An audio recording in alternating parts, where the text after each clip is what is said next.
और इस वक्त IMIM सदर असदुद्दीन ओवैसी क्या कुछ कह रहे हैं वो सुनते हैं. Because if you want to take on BJP, you cannot take on BJP just by yourself. Everyone has to be on board. And why I am saying this is because now you have Maharashtra elections. Our state president, Mr. Imtiaz Jalil, has written a letter to the NCP president and to the Maharashtra Congress president that MIM party is interested in talks. Let us sit down in talks and fight and defeat the BJP, Mr. Shinde and Ajit Pawar.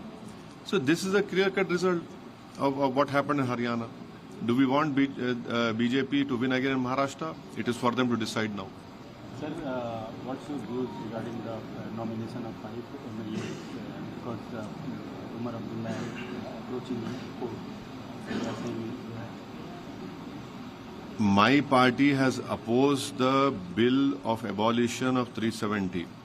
Now, unfortunately, that in that bill there is a provision that the LG will appoint 5 MLAs.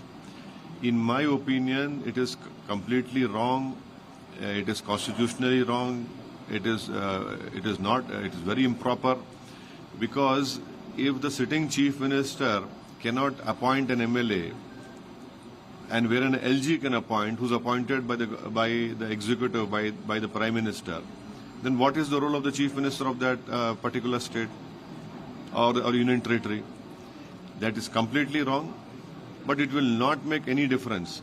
But please understand that if tomorrow Mr. Umar Abdullah will become the chief minister, Mr. Umar Abdullah and his cabinet minister, if they want to come and meet Mr. Narendra Modi, that we have been elected by the people of Jammu and Kashmir, then they cannot come to Delhi and meet the Prime Minister. They will have to first take the permission of the LG and then come to Delhi.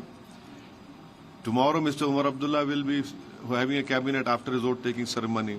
A representative of LG will be sitting and he will be reporting to LG. Only if the LG approves, then those cabinet minutes will be approved. Mr. Umar Abdullah CM he will be the most weakest CM ever in our Indian history. So, but yes, people of Kashmir, they have voted, they have shown their anger against this abolition of 370, and they have given a very decisive verdict. They have failed BJP by voting unitedly. BJP wanted to divide the Pahadis and Gujjar. That has not happened. But the concerning point is that BJP has won 27 assembly seats in Jammu and Congress has won only 1.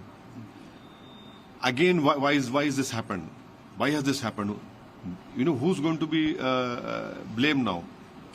My party didn't contest in Jammu also. So these are important questions which are there for all secular parties to introspect and to decide what kind of plan they have for the forthcoming state assembly elections.